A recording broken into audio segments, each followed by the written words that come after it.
تاني نقطة،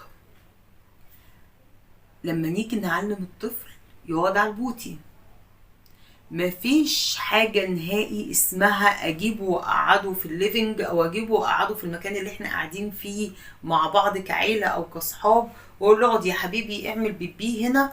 مفيش الكلام ده، منعا باتا.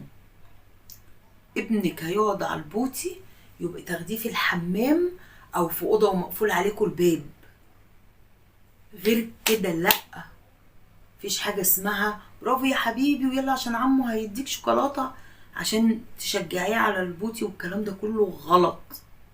باب مقفول عليكم عشان هو كمان يتعود ان البيبي ده بيتعمل وباب مقفول عليا مش قاعد في الطل.